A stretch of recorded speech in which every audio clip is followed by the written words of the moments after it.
So much to everyone who has donated. Let's keep those donations coming thick and fast. In fact, you can do it this weekend while you sit back and watch a little bit of sport. It's back, baby. For months now, we have been left dazed and confused, wondering what to do, going through withdrawal because we haven't had sports to watch. But of course, this weekend, we've got Super Rugby Aotearoa kicking off in New Zealand. We've got the return of La Liga, which means I get to reconnect with one of the coolest human beings on the planet, Ashfak Mohamed. A very good morning, sir. How are you, my brother?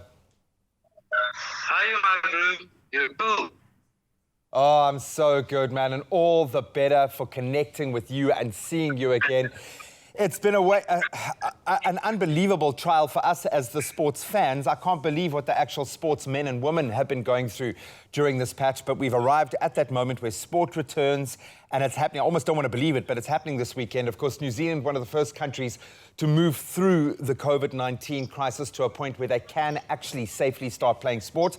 So they've readjusted the Super Rugby format to include all of their local franchises, and it is so called, and I hope I'm pronouncing this right, Super Rugby Aotearoa. Is that right?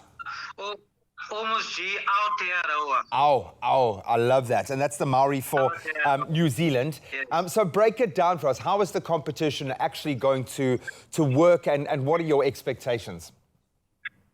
Yeah, it's so exciting to see rugby back on the pitch, especially with the New Zealand teams. You know, they always deliver high level of rugby, always exciting. They try and score tries, and also New Zealand going to level 1 of their lockdowns. They're gonna have fans as well at the stadium, so that's also another exciting aspect compared to you know, we've seen some of the soccer leagues now starting without crowds, you know, behind closed doors. So that will add an element as well to the play. Also, in terms of the rules, they've added 2 significant ones just for this competition, where if the scores are deadlocked at full time, they're going to play a golden point sort of situation for 10 minutes. Like in soccer, sometimes we have the golden goal, For sure. where the first team who scores will win the game after the full time. So that's the additional one. And also with the red card, if a player is sent off with a red card, the team will be able to replace him after 20 minutes. So that will also sort of neutralize some of that, because often when a player is sent off early in the game, it ends the game in terms of the result, where the 15 players always win. So yeah, that's going to be 2 exciting innovations. Very exciting. I think it's going to bring a lot to the game. Let's talk about one very big story that emerged this week. The return of a certain 38-year-old retired, at least from international football, Dan Carter. He's back and he's at the Blues. Yeah, the master fly, you know, won World Cups with the All Blacks, and he's moved back to Auckland now, having played in Japan for a number of years, and he wasn't really looking for something, but suddenly the Blues lost one of their players, Stephen Perofeta, as a fly-off, and they're looking around, and Leon McDonald, their coach, just gave his old teammate Dan Carter a call and said, would you want to come play some footy? And he was up for it. So I think Dan will still, take a few weeks to be fully fit, because he only recently come back to New Zealand, so he may not play this week. I don't think he's playing this weekend, but still a very exciting match between the Hurricanes and the Blues at Eden Park. They sold over 35,000 tickets already. Wow. And one of the Barrett brothers at least will be on show, Bowden Barrett, who's now moved to the Blues, having played for the Hurricanes all the years. But unfortunately, he won't play against his brother Geordie, who plays for the Hurricanes, but he's injured at the moment. But still going to be an exciting game. And then, of course, something that happened during the break that stood out that's worth mentioning, of course, is Sam Cane, who has been a phenomenal hooker for some time now, getting the nod as the All Black skipper. Obviously, I think he's still battling with injury, so we won't see him on the pitch. I don't know if that's right. Yeah.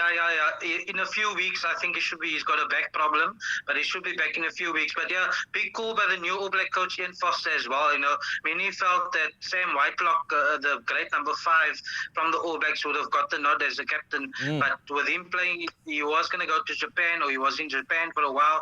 I felt that Sam Cane playing for the Chiefs was the man to do the job. And of course, Ian Foster originally coached the Chiefs in Super Rugby, so perhaps that connection got Sam Cane the nod. Certainly a worthy man to take over at the helm. And of course, I would say probably the Crusaders going into this with their bye this weekend, probably the tournament favourites, 10-time Super Rugby winners. That puts them in good stead. But let's shift very quickly before we run out of time to La Liga. Footy is back as well. Mallorca, Barcelona, probably the standout fixture for me. What are you expecting from football? This will be done behind closed doors. Is that going to be make a big difference for the players? What are you anticipating from the new normal in football? Yeah, I think it will take time for the players to adjust. You know, it might feel like a training session initially, but once they realize that there are points at stake here, I think there are only 11 matches left in the La Liga. Sevilla won last night, so they now sort of entrench in third spot. But of course, it's between Barcelona and Real Madrid for the title. Barca leading by 2 points with 11 games to go. So really thrilling run to the title. Normally one or the other dominates, but this time they're really going at each other. So it depends also on injuries and how guys are able to regain their fitness in time for the matches. But perhaps initially will be a bit slow going, but then you'll see towards the end picking up pace. Well, great to see Real Madrid back in the mix there after the tumultuous season that they have had in the past. Ash, so good to connect with you, my friend.